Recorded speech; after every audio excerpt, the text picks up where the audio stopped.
All right, welcome to another episode of the Two Shots Podcast. I'm your host, Joe Garcia. And joining us today is our special guest. It's going to be RJ Yeah. Marquez Wow. of Yeah. KSAT 12 News. So, RJ, it's a pleasure to have you on the show. The pleasure's all mine, man. I've been following your stuff for quite some time now, so I know the quality of the work you do, and I know that like the way you sort of reach out to obviously Spurs fans, but not only that, but other of people on social media and the different platforms. So it really is my pleasure, and I'm honored that you invited me on. Oh, thank you, man. Appreciate the kind words. And like I said, I just Yeah. like having all sorts of people on the show, Hmm. everyone from the local fan all the way up to, people in the Right. media. Right. Our good friend, Jeff Garcia, also, he Right. comes on and Right. makes frequent Yeah. appearances now and then. And so do a plethora of other people. So it's always Yeah, and good. actually, it's weird because you mentioned Jeff, of course, and I hear you also on sometimes on The locked on. 760 and stuff. So Yeah. yeah, locked on, and also on Spurs React. So I think you guys do a great job with that, and obviously, you're getting your name out there and stuff, man. So I think that's pretty cool to see. Yeah. Thank you, man. And we got some people joining us. Hey, Patty Zabetta. She's over here joining us on Facebook. And so is Hmm. Michael A. De Leon, my good friend from Project Spurs. What's Yeah, up? absolutely. I know Michael. Yeah, yeah, good dude, good dude. Met him several times and have seen him at Texas State games. I'm a Texas State alum, so I'm all Oh, about the Bobcats, man. And I there you know go. Michael I thought you were gonna say is very Texas familiar. Tech. No, Texas State, eat them up. Yeah, no, definitely not Texas Tech. No, no, I Yeah, got enough Texas Tech people at work, so no, I yeah, don't. Not them. Hmm. yeah. I got some friends of mine that are Texas Tech alum, and they're Yeah, always sending me DMs, pinkies up, and yeah. Texas Tech this No, and that. So I'm like, yeah, okay, eat whatever. them up. Yeah, Yeah. eat them up. There you go. All right. Hmm. So let's go ahead and dive into this, man. Yeah, absolutely, man. Hmm. Okay, there's 28 games left in the season for the Yeah, San Antonio yeah, Spurs. Things aren't right. looking good right now, RJ. I No. kind of touched on this with Jeff Garcia, and I Hmm. basically said it doesn't look like the Spurs are going to make the playoffs, and Yeah, I'm fine with yeah. that. A lot of Hmm. Spurs fans are feeling a certain way. Well, it's Hmm. tradition, and what's wrong with the team, and it's part of the process. This is Right. was bound to happen once the Hmm. Big Three era was over, and we Yeah. had Kawhi leave and kind of left us in a weird situation. We made the best Oh of yeah. it. Yeah. We got DeMar DeRozan, we got Jakob Hmm. Portal. We have some of Hmm. these younger players that still need some seasoning. They still need Hmm. some experience out there on the court. Right. Fans are kind of upset. They want the team to be up there again, but Hmm. it takes a while. We were spoiled. I'm not gonna lie. We were Hmm. spoiled for the period of time that we had the big three. They made things look very easy. Oh yeah. Unfortunately, that's not the case right now. In this Hmm. new era, this new look team with these younger players still needing that experience. So my question Hmm. was, if the Spurs fail to make the playoffs, Hmm. is that necessarily a bad thing? Well, a lot to unpack there. You brought up a lot of interesting talking points. Of course, obviously, just the transition from the Big Three era, and then the really kind of the major shock that and the major like left turn that we had to take after Kawhi bailed out of town here. Um, so yeah, I agree with what you're saying. I think that this was coming one way or the other. This sort of transition period. I think because we had kind of groomed Kawhi and we had kind of seen what he could become. I don't think people thought it was going to be coming this fast or this hard. But I'm, when you asked about just the playoffs in general, I am. Um, I don't think it'll be the worst thing in the world for the Spurs to miss out on the playoffs because, for one, they're definitely not in any sort of title contention. I think when you look at the landscape of the league right now, it's basically, Milwaukee, the two LA teams, maybe Utah, Denver kind of in there. I think those are true actual title contenders. So, no, I don't think it'll be the worst thing in the world if they miss the playoffs. And actually, I, as opposed to maybe what other fans sort of want to happen or want them to maybe start to lose a few more of these games, I'm actually okay with them sort of taking this path of trying to make the playoffs. I think that is very important to this franchise to kind of continue that streak. And I get it. I mean, look, it's one of these things where like you don't want to be in mediocrity in the NBA. You don't want to be like right in the middle. Either you're really bad or you're really good. but I think this streak matters, and I think that I want to see these young guys go for this, and I want to see what these young guys are made of, because I don't want to see them, basically taking the last month of the season off. That is not sort of the Spurs way, and we've seen that Yeah. over the past 2 decades. That was sort of like when San Antonio would kind of hit the next gear, especially after rodeo road trip after the rodeo road trip. So no, I don't think it'll be the worst thing in the world to see San Antonio miss the playoffs, but at the same time, I'm glad that they have sort of made this line in the sand that basically says that they're going to go for this thing. Look, they'd obviously be playing the Lakers in the first round, but yeah, I'd like to see that. So I'm all for them going for this thing. But if they miss the playoffs, then as you just said earlier, it's been a hell of a run, man, for sure. I mean, Tim, Tony, Manu, you're seeing the residual effects now of them not being there and them really not being in the locker, especially now that Manu has left. Manu stayed, of course, a couple of years after the fact, but now we're seeing sort of the effect of that. And yeah, it sucks, and it's hard to sort of think about, but no, I think it'd be fine if they don't get in. I just like the fact that they are going to go for this thing. Yeah, I kind of do too. I tell Spurs fans that they weren't around. A lot of these younger fans weren't around Oh yeah, for the era before David Robinson. When the right. Spurs were struggling and they weren't very good. And even when they had David, they got better, no doubt, but they Yeah. still had that growing period. It wasn't Mhm. like he came into the team and automatically this team was going to go and be one of those title contender teams. They got a lot Right. better, much improved, but there was still a lot of growing pains there. There was a lot Mhm. of seasons of disappointment, a lot of first round exits, even second round exits. One of the most Yeah. memorable exits they had in the David Robinson era was the botched behind the back play by none other than Rod Strickland. Rod Strickland, yeah, yeah, and see, it's weird because it's funny. We always have this sort of conversation at work. Is that for fans that do not know that era and all they know is winning, this must be like, I mean, really hard for them to witness. For Yeah. fans that are younger and that have only seen the days of, the end of the Alamo Dome days, the end of the '90s, and into this entire past 2 decades, I could imagine that this is difficult. This is totally sort of a different sort of horizon that the Spurs are looking at here. But like you said, for fans that have dealt with all those painful early exits and all those other, I mean, I think about when the Spurs were favored to beat the Rockets in what was it, '94, Oh and yeah. Hakeem Olajuwon just had the series of his life, and you think about those moments. That's what made this dynasty that much better, and I think that's what made this entire run that much better. But hey, man, these things ultimately come to an end. So yeah, it'd be good to. It's good to think about the fact that, you know, that they've had some of those past disappointments, and that's what led to this amazing run. But at the same time, yeah, it was not going to last forever.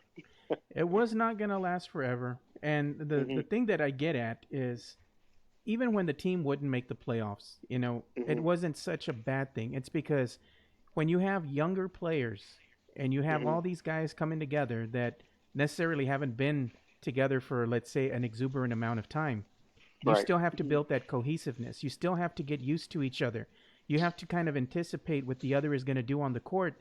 And that takes a period of time of adjusting. You got to Hmm. get into those battles. You have Right. to go through adversity and grow from that adversity because it brings you closer together and it gives you much needed experience so you can Hmm. get over that hump and you're going to push each other to go ahead and take this thing even further.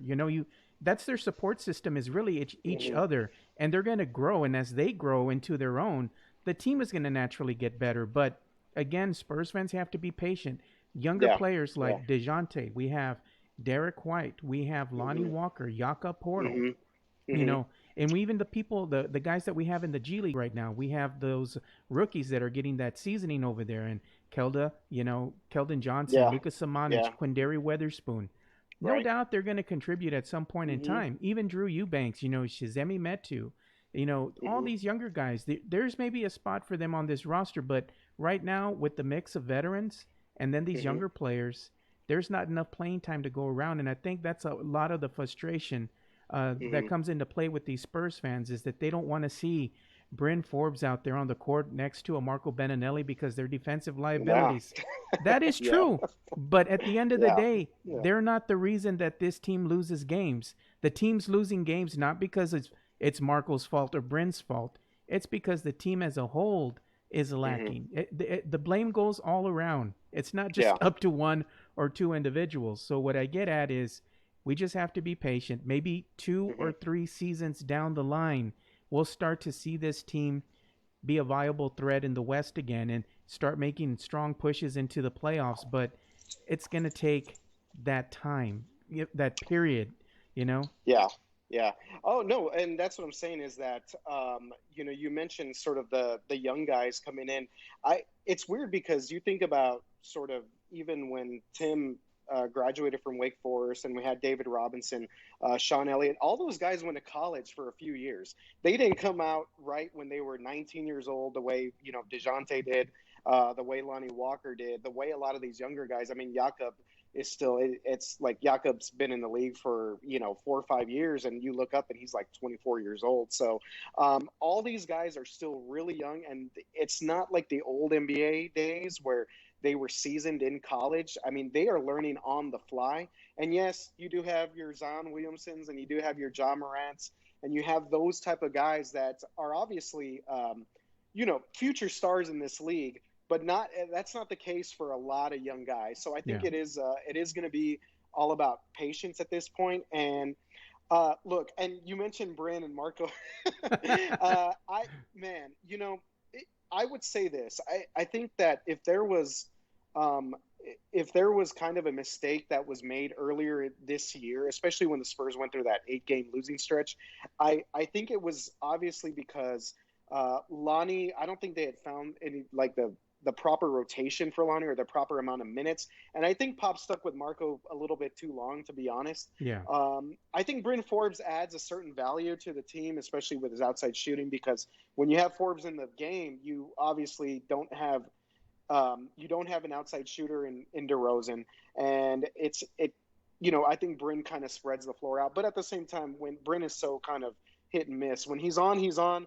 When he's off, he's off, and that's really kind of where Lonnie, I think, could have stepped in a lot earlier. I don't know if this was just a way that Pop was just kind of like, hey, Lonnie needs to kind of go through a few things before he can get really some real rotation minutes. You remember Pop said earlier this season during one of the media availabilities that Lonnie needs to understand how to make the most of his minutes. So that I think took a little bit too long. They got in a pretty big hole. But I mean, if you look at that 8-game losing streak, they had a lot of opportunities to win during that streak. And if they go maybe 3-5 in that stretch, we're not behind Memphis for behind 5 games. So I think there's a lot that kind of went into that early on this year.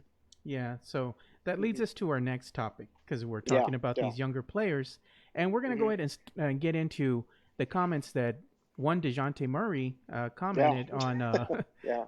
on Lonnie Walker's post Hmm. on via Twitter, and Yeah. basically I can't Hmm. rephrase exactly what he said word for word, Right. but he's just saying Are you that sure? Are you sure? once they get their time to get out there, that they're going to take this thing Yeah. over, blankety Yeah. blank. So Hmm. what Yeah. what were your takes on the comments? Because a lot of people on Spurs Twitter were Hmm. saying, oh, maybe they're being held back. They want to go out there and play, and they're not being given the free reins to go out there and really compete. Yeah. And really, I don't think that's true. I wanted to get your take on it. No, I don't think they're being held back. I really don't. I think they are being. What I do think, though, is that they are maybe deferring a little bit to the veteran guys. I know it's like when you hear DeJounte speak, he talks a lot about leadership, and you could tell that he definitely has those qualities in him, being kind of a young guy and still sort of getting his foot under him. But he also talks a lot about how LaMarcus is like a big brother to him. How over the summer he and DeRozan worked out, and DeRozan was like big bro to him. Yeah, So I think that a guy like Dejounte, who really, I mean, is the centerpiece, I think, of this whole rebuild slash transition. Um, Dejounte is the one that I think maybe defers a little bit too much to DeMar and LaMarcus. And you've noticed that over, I think, maybe the past couple of games, Dejounte's gotten much more aggressive.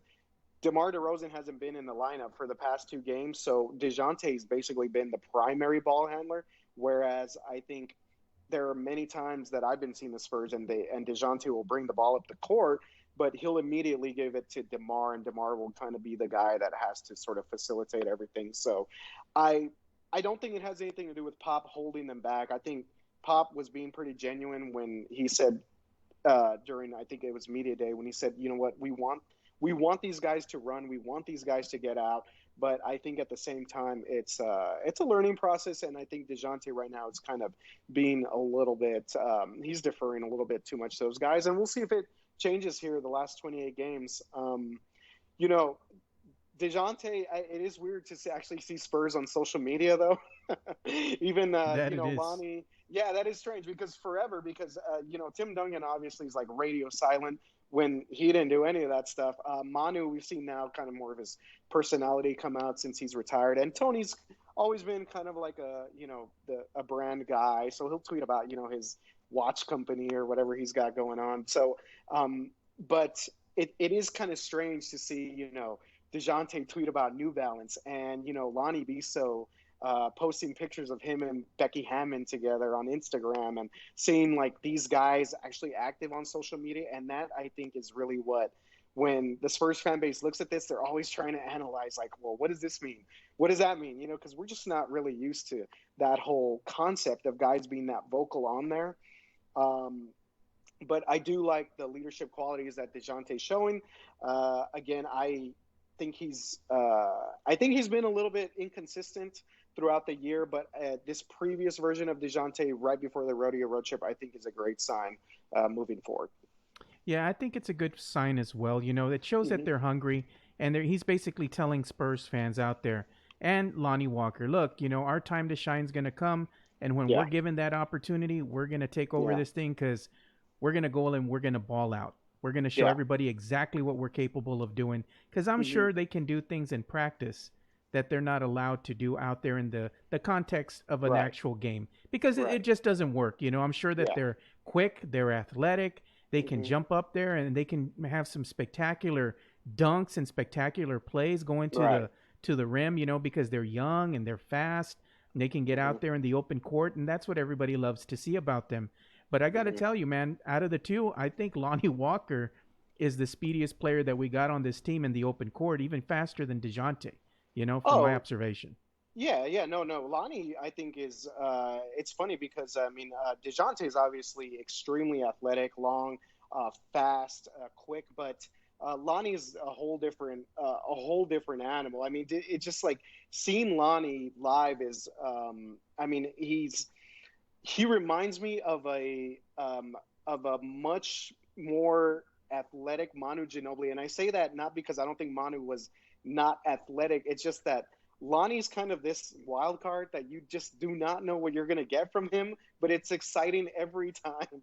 And I think it's because we've seen the near dunks, we've seen the drives to the layup, we've seen of course the Houston game earlier this year where he just exploded, and but then we also see the turnovers, we see the mistakes, we see the overthinking or the bad passes, or we see like when he blows these layups because he's doing like a finger roll of some sort. So yeah, I think Lonnie is the more athletic guy, and I think the Spurs have kind of behind the scenes they've sort of kind of admitted that too, that Lonnie is just this athletic freak really, and that it's just harnessing those skills and abilities is going to be sort of the toughest task with him. Much more of a natural scorer, much more of a natural offensive player, and now that we're seeing him play defense, I think that's something that he could excel in as well.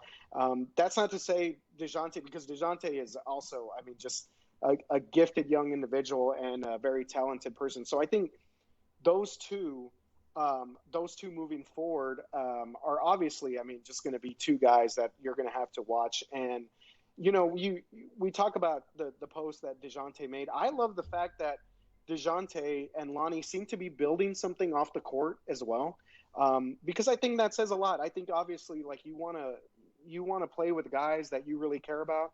You want to play with guys that you respect.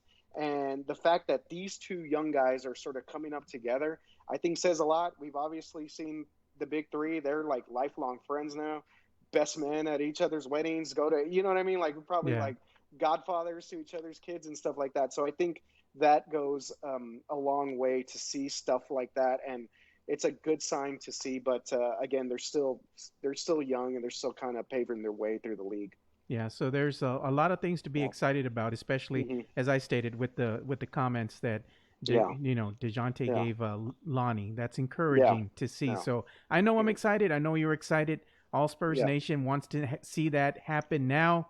It's Hmm. coming, but it's something to be excited for. Keep an eye out on. We never know what's going to happen next season. Things Yeah. can change in the blink of an eye. The team is Yeah. not doing too well right now, but who's to say that that won't be rectified come next season and they go on a tear Right. and they just come out strong out the gate and they look like a stereotypical Spurs team that we're used to seeing out Yeah. there, you know? You mentioned something earlier, and I think this is kind of an interesting thing to talk about because Spurs Twitter. I mean, Oh God. it's been yeah. I for one have enjoyed it throughout the year. I obviously being able to cover the team for KSAT. You see all sorts of reactions. Yeah. Left and right, this and that, this and that. I will say this for Spurs Twitter and the Spurs fan base. I think it shows that they genuinely care about this team. And we talked about it a little bit earlier. Yes, they are spoiled. Yes, they're used to success, but I almost would be more worried or more concerned if fans were just like, no big deal. Like we had kind of a down year.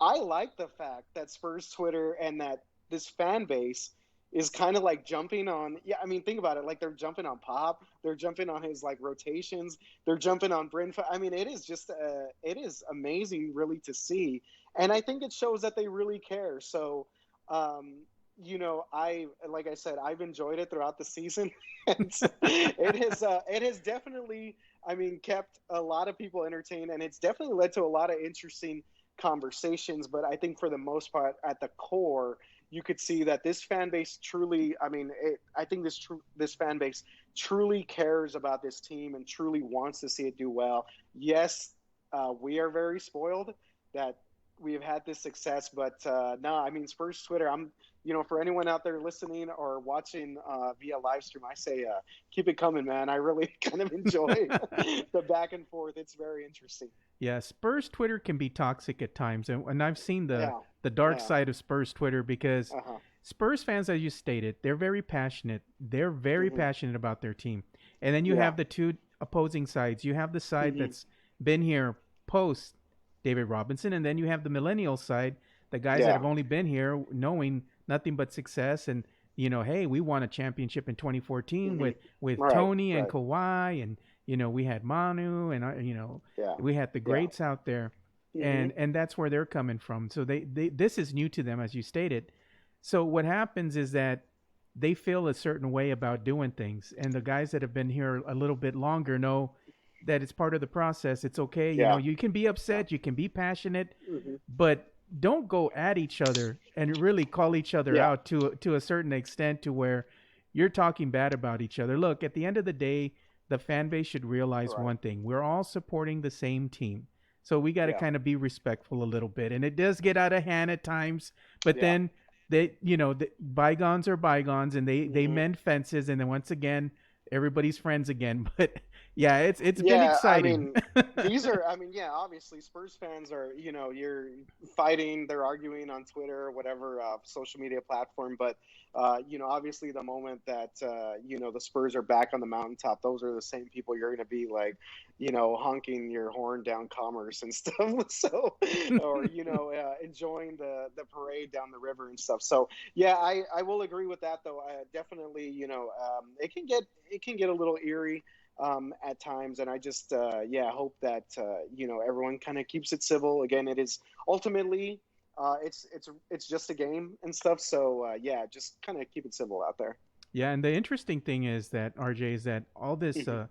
let's say this, the Spurs fan base here on social media and Spurs fans in general around the world, Hmm. especially here in the Alamo City, they get very mad. They get upset on Twitter and social media, and they're like, "That's it. I'm not watching this team for the rest of the season."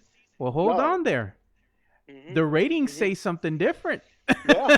We watch the Spurs regardless if they're Yeah. bad or they're not. So Yeah. the rest of the league has seen a decline in their ratings. However, the Alamo City is still tops when it comes to people who are watching basketball, specifically the Hmm. San Antonio Spurs. So we have that conundrum.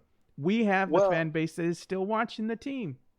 yeah, and it's weird because for all the angst, I mean that the fan base has, and people that are upset with whatever sort of decisions Pops makes with the rotation or whatnot. I will say this, and I can understand why those ratings, because for one, the Spurs games have been. I mean, I think you can go from one to what are they at, like 1 to 55 or whatever they're at right now. And each game has been filled with an amazing amount of drama, whether it's a blown comeback or a blown lead.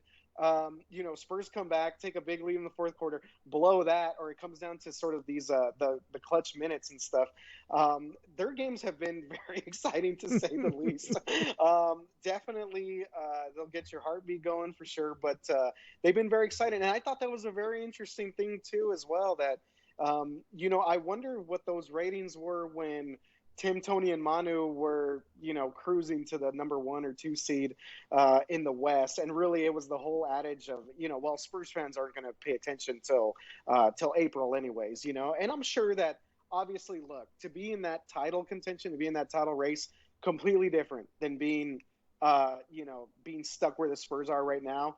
But you're right, it is definitely an interesting thing to see that the ratings are pretty good. I think I read that they're actually the best in the league, right? I mean, Yeah, not they based on are. volume, but Yeah. just ratings wise for market share. So, look, I think again, all these games have been down to the wire. It's been within the past few possessions here, a few possessions there. I think that's what made it. That's what makes it so exciting. And there's definitely this angst right now around the team. So that probably leads to pretty good ratings, I think. It People, does. It's kind of like yeah, a drama. Nobody's going to watch there you go. Yeah, let's say, a Bachelor or any of these other reality shows right, if right. there's not a little drama thrown in there. And that's what the Spurs have been. Absolutely. They've been a Hmm. novela, dude. You know how it Yeah, is when you're going to visit your grandma or something, or it's you're going pretty to good. visit your Yeah, tia. yeah. Pon la Hmm. novela, cambia la Yeah, channel, this and that, because they want to see the yeah, drama. That's the yeah. Spurs, man. They're a every no, sort of every sort of twist and turn that you could find with yeah, this team. Yeah, yeah. it really has been the case. Yeah. Hmm. Yeah, so we're going to start getting into our last topic of the night here, and that's Spurs fans need to chill, man. They they were going again. Here we go, Spurs Twitter Woo. again. Yeah. Spurs fans in Yeah. general. Anytime Hmm. Coach Pop says something that is Hmm. political, Spurs fans Yeah. feel a certain way. I understand that. Let's talk about the game. Okay, I get Yeah. it. I get it. Yeah. But they have a platform as well, and if a reporter or Hmm. somebody asks them a question, they have every Hmm. right to respond to that however they see fit because they are the ones being asked the question. Yeah. So, we got word earlier today that Tim Hmm. Duncan is endorsing Mike Bloomberg. Spurs Twitter Right. erupted. Spurs fans are like, I can't believe this. Tim Duncan, I was a big Hmm. fan. This is going to have to make me think again. I'm like, why? I Yeah. mean, what does it Yeah. matter who the guy endorses? He's not coming out after Hmm. games and saying, "Oh, you better vote for this person," and this is why. He did an ad. I think it's running over at Hmm. the in the Virgin Islands somewhere. Right. Right. But I mean, at the end of the day, what does it matter? The game of basketball is so much bigger than what one person believes from a political Right. standpoint. Right. That Hmm. shouldn't deter you from still supporting the guy and still having admiration for him. I think Spurs fans on this one are overreacting. RJ, what's your Yeah. take? Well, for sure. I mean, there was some, we posted this story earlier on our website, and some of the comments that I saw just on social media were pretty crazy. I mean, one person said, well, Tim Duncan is no longer the best power Oh forward of my all time. I God. mean, what is that?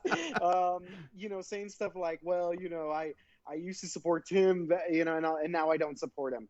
Um, this is an interesting topic for athletes, or really, I guess, anyone, celebrities and stuff, because it's like you're damned if you do or you're damned if you don't. I mean, I Yeah. think that, um, I think a lot of times the general public wants to see maybe these athletes or people that we talked about.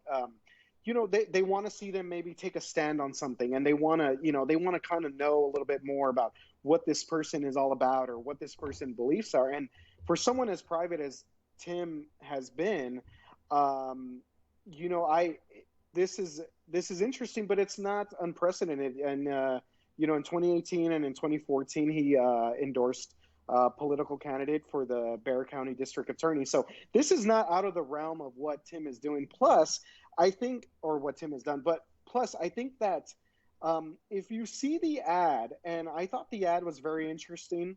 In the way that it was sort of in the context that it had, and it basically talks about what Mike Bloomberg did for the Virgin Islands back, of course, when they had those two horrible hurricanes hit the islands. And of course, we've seen that through that endeavor. Tim Duncan has just been unbelievable for the Virgin Islands. I mean, through the foundation, through the donations and whatnot. So why is that so bad? Why is that so bad that Tim Duncan got help from Mike Bloomberg at that time and basically was like, hey, I respect this guy for what he did for me and what he did for the islands back in 2017. I mean, did Mike Bloomberg know at the time that he was going to be running for president in 2020 and he was going to get, be able to get Tim Duncan to endorse him? I don't think so.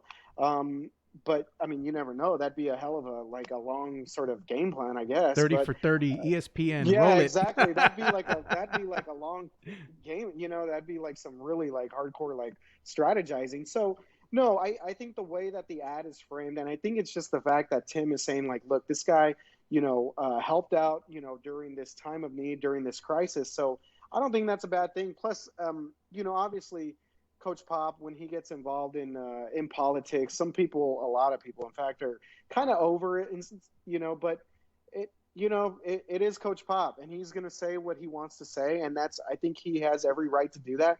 I think any one of these guys has every right to do that, whether it's LeBron James, whether it's an NFL, whether it's Tom Brady, whether it's any of these guys. They're citizens. They're citizens of this country, and they have every right to do just that. And I think that everyone kind of needs to respect everyone else's sort of opinions, thoughts, but that isn't, as we have seen many times, that is generally not the case. Yeah. So, and I have a rule. Well, I have a rule. Mm-hmm. One of the things that I don't like talking about on my podcast that can ruin a podcast or a live stream real quick, politics and religion. Mm-hmm. I stay out of that. And people are asking me right now, Joe, do you like Mike Bloomberg? I don't endorse either candidates. I'm not going to give you guys my spew or my take on politics because this isn't the forum for it. If I want to go ahead and do that, I'd rather much do that in a different forum where everyone gets a chance to speak and share their ideals in regards to that. I'm not out here trying to hate on anybody for their politics, or their religions or any of that kind of stuff. Yeah. So I kind of keep out of that. And I think that's the same kind of mindset that Spurs fans have to come to terms with, regardless of how you feel or what you think. At the end of the day, it's the game of basketball, guys. Yeah, it's basketball.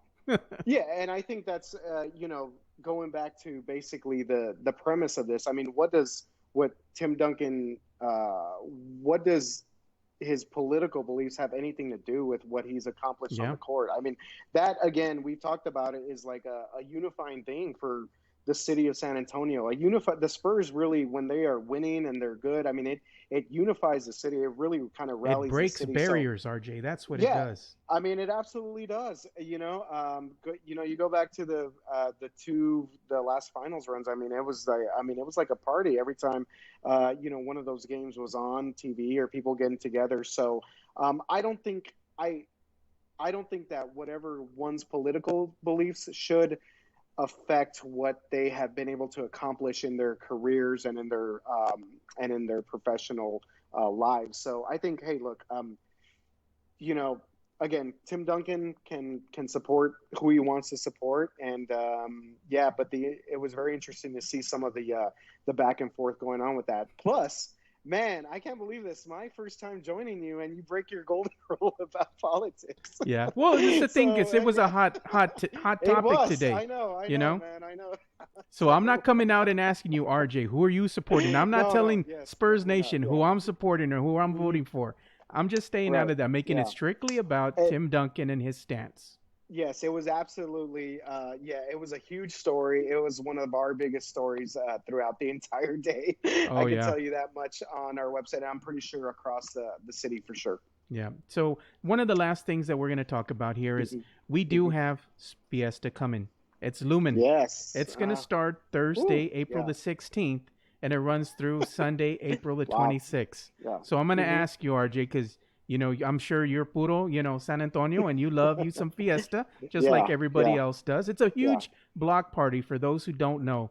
It's a celebration of this city and Yeah. Hispanic culture and all cultures in general. Right. Because San Right. Antonio is a melting pot of different cultures. This is Hmm. not just a strictly Hispanic laden city. There's been, Hmm. a lot of heritage here that has come through. And really, at the end of the day, that's what Fiesta kind of celebrates Hmm. everybody who's come here and made San Antonio the city that it is today.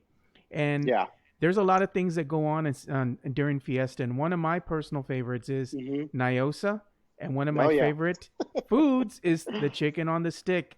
I've been craving some chicken Yes. on the stick, man. Some good Yeah. ones, Yeah. with the Hmm. jalapeno on top, and I have my Yeah. beer in one hand, chicken and a stick on the other. You're living life. Life Yeah. is good. Yeah. Man, you're So ready to go, huh? I'm ready to go, man. So I'm gonna ask you, what's your favorite Hmm. event and or food during Fiesta?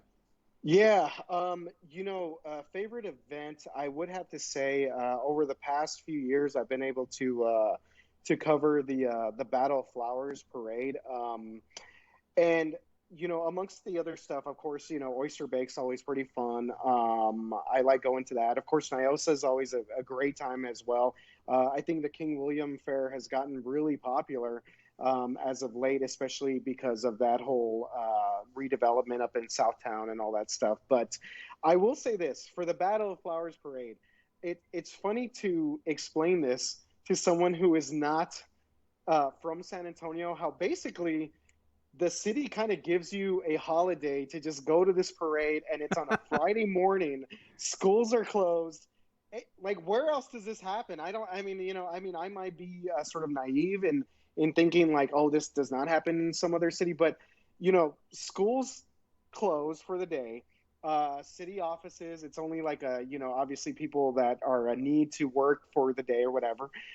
So being able to cover that and seeing people camp out at Battle of Flowers, to get their spots and to be able to take in part with this event, I think is really cool. And but of course, all the events are great. Like I mentioned, Nyos is really kind of one of my favorites, and so is the King William Fair. Now, I will say, as foods, of course, the chicken on stick is pretty legit. I like anything fried. At Oyster Bake, you get like a bunch of fried oysters and stuff like that. So I'm definitely down for that. But like you said, I mean, it's a huge party and it's a great celebration for the city, and it's a great way to kind of bring everyone together. And it's one of those things where you always associate the Spurs playoffs with Fiesta, Yeah. which hopefully we get that again this year. But maybe that might not be the case. So I think people can enjoy Fiesta and maybe not have to, get so stressed out over Spurs games. I don't Yeah. know if that's a good thing or not, but yeah, it's Fiesta's a good time. Yeah, and our good friend Jeff Garcia, Hmm. he told me, a birdie told me, Hmm. he said he's going to be back in town here for Fiesta. So, only word of advice I have for Jeff, because I Yeah, know he's yeah, watching right now, is to wear the he stretchy is. pants. Yeah. You got to wear the stretchy pants if you're going to go, bro. Yeah, man. Yeah, you gotta be ready to maybe unbutton a little bit, unbutton the top, the button there, or kind of wear some looser clothes. But yeah, Jeff, by the way, is a great dude. I've seen him obviously several times at the AT&T Center covering stuff there. So yeah, I'll be excited to see Jeff if he pops in anytime soon. Always a good time meeting up with him. Yeah, and he's a big nerd as well. We all are here. We have our discussions, and it gets Yeah. off the rails, goes off the Right. rails, and we get Right. all crazy here. So I'm Yeah. gonna ask you, because you're a big Marvel guy, right? Yeah, Marvel superhero movie guy, definitely.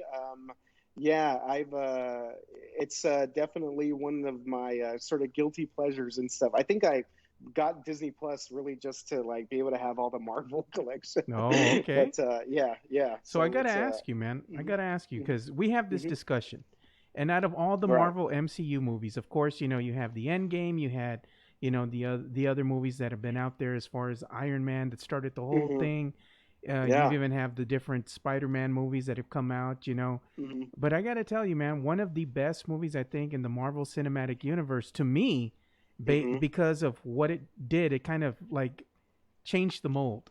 It went Yeah. off tangent. It was like a good old fashioned Hmm. spy flick in a way. Hmm. Was Oh, I think I already know what the you're gonna Winter say, but Soldier, man? To me, that's mm, to me mm, that's my personal yeah, favorite. dude. I That's like it. why.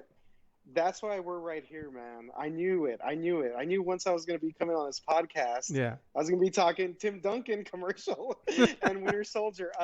No, but no, that is my favorite. I think it's either, and I really do enjoy the first Iron Man a lot. I think that was a seminal movie, obviously, in the entire franchise, and really kind of brought it back. But Winter Soldier, to me, is um, obviously, I think the the most probably the most well written, in my opinion, movie, because it involves so many different things. It involves kind of this whole like big brother type of aspect. It involves a lot of stuff from like the 80s, kind of the Cold War era, and it really kind of uh I think the storyline is just amazing for that movie. So no, I yeah, totally agree. For me, it's like it's a 1A or 1B. I love The Winter Soldier. That's a movie that I cannot get enough of. Plus, I think some of the fight scenes in that movie are great because they're not CGI-ish. I think yeah. there's a lot of there's sort of like a hand-to-hand combat scene between Captain America and the Winter Soldier right before I think he like the Winter Soldier kind of reveals himself Yeah. that he is Bucky Barnes, and I think that's a really great movie, and it gets into a lot of sort of discussion about how much oversight we should have with governments and stuff like that. So I think that's no, man, I'm with you on that one. Yeah, one of our friends here, Aaron Hmm. Apolinar, and Paul Hmm. Garcia. Paul Garcia says, Oh, Paul G, man, yeah, he says, that's my dude. Yeah, yeah, he was saying that his PG. favorite is Civil War, and that's what they're talking about. They said no, Civil War is better than Winter Soldier. I think it's another Yeah. Paul Garcia Marquez, by the way. Oh, It's it's not not Paul our Garcia. Paul It's not Garcia. Paul Yeah, it's Garcia. another one. Okay, cool, cool, So, cool. so Yeah, but yeah, still, yeah. he's saying Still love Civil him. War. Yeah. Civil War is good too. I'm not gonna lie, but I don't know, man. I, It just the thing that broke the mold and changed the narrative to me was Winter Soldier. yeah, I think to me, Winter Soldier is kind of a precursor to Civil War. I really do like Civil War.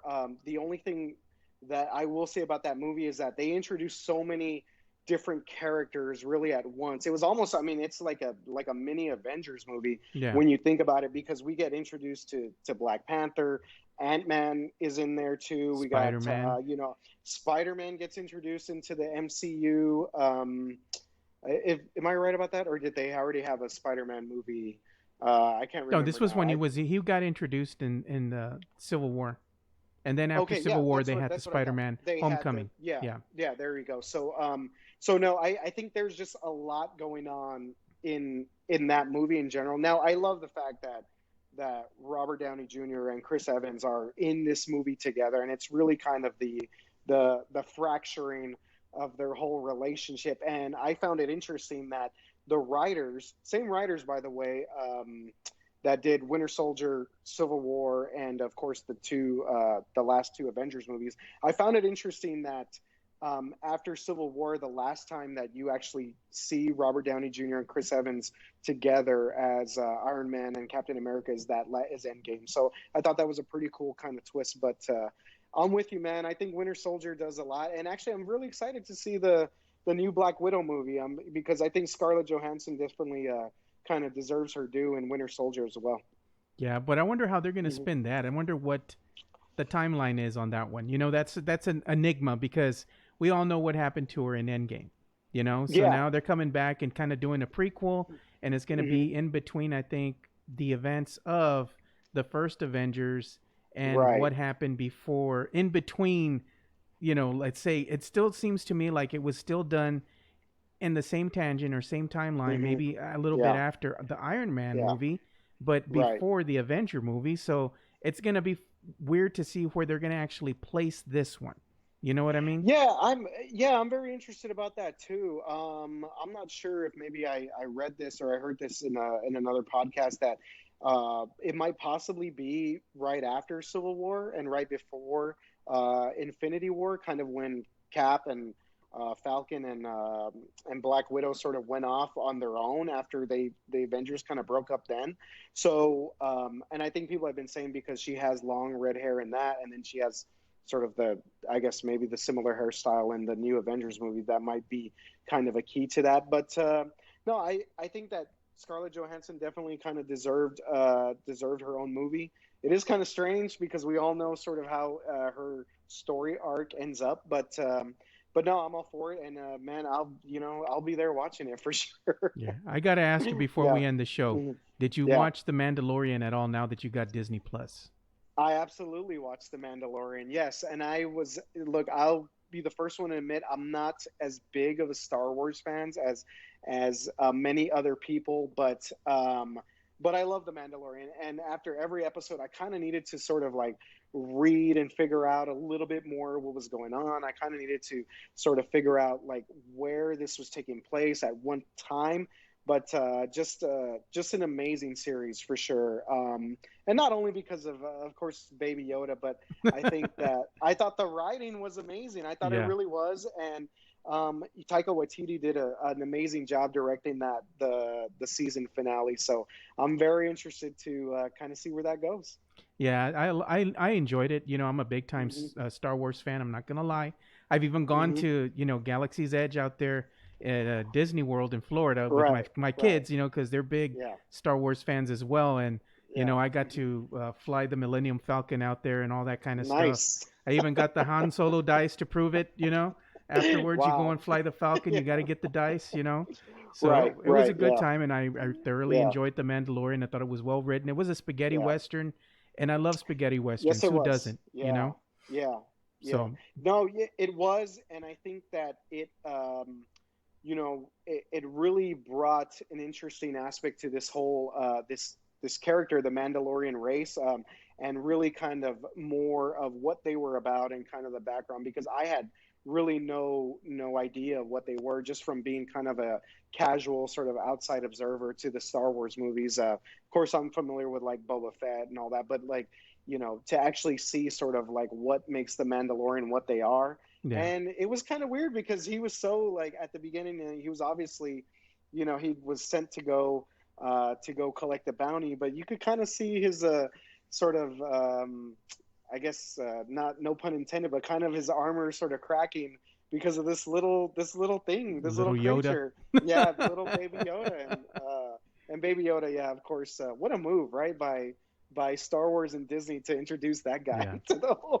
yeah. This guy, That's a heck of a move. this Yeah. guy Paul Garcia here, watching us Hmm. on YouTube. He's like, "Damn, Joe, you love Star Wars." He says he always thought that they were ass. I'm like, I like everything, dude. I mean, Yeah. I'm in Yeah. the era before the internet, bro. So before we had the internet, all we had were movies and comic Yeah. books, man. Yeah. So Yeah. me and RJ, Jeff, Hmm. some of the other guys here, Yeah. Michael De Leon, we're Hmm. big comic book buffs because that's all we had to do, man. That was Yeah. the Yeah. pastime. You played video games, you went to the Yeah. movies, and you Hmm. read the hell out of comic books. I mean, there was no internet, dude. No, there was no internet. There was no, these, I guess, videos on YouTube that No kind of break stream. There was down no streaming every little, services. none of it really. So yeah, you really kind of had to go in pretty blind. Like nowadays, you see a trailer and there's all these like Easter eggs or little Yeah. things that you can spot out, which actually I kind of enjoy because it sort of gives a lot more context to what we're watching. But at the same time, you're right. It's like when we were younger, it's like you walk into a theater, you have no idea like what you're gonna see, what you're gonna expect. So Yeah. yeah, it was just kind of like based on maybe what you knew just from reading comic books and playing like the X-Men video games or stuff like that. So Yeah. good times for sure. Good times. Yeah, there was none of Hmm. this trash talking over the internet. You wanted to trash talk, you put your quarters up there on the arcade cabinet, and you trash talk right there to the guy that you were Wow. playing. You Yeah. know? I wonder like how many people understand exactly what you just said there. Yeah, they probably Because don't. no, yeah, where you were like basically the next one in line. Yeah. We were having this talk at the station about like how NBA Jam Oh back in the yeah. day was similar to that. It became like this phenomenon, and like people would put like their quarter and be like, okay, I'm going to be this team, that team, this team. Yeah. You know what I mean? So yeah, it's that's pretty crazy, man. That's a blast from the past, dude. That was a lot of fun though back in the Yeah. day when you play the arcades games out there and you were really Hmm. the person that you wanted to talk trash to was literally right next to you and you all were just putting lines of quarters and Yeah. everybody knew Yeah. that this was my quarter. I'm going to face it this way. I'm going to turn it this way. So Right. they knew who Right. had next. It's crazy times, man, but it was a lot of fun. That's all I can Yeah. tell you. Yeah. Yeah. Definitely was, man. So Yeah. before we go ahead and end this, I'm going to go ahead and Hmm. give you an opportunity to let the fans know where they can go ahead and follow you on social media Okay. and look Yeah. at all the great content that you got cranking out. Yeah, so on Twitter it's at KSATRJ, and of course that's capital KSAT RJ, all one words. And obviously, if anyone who follows, I definitely appreciate that.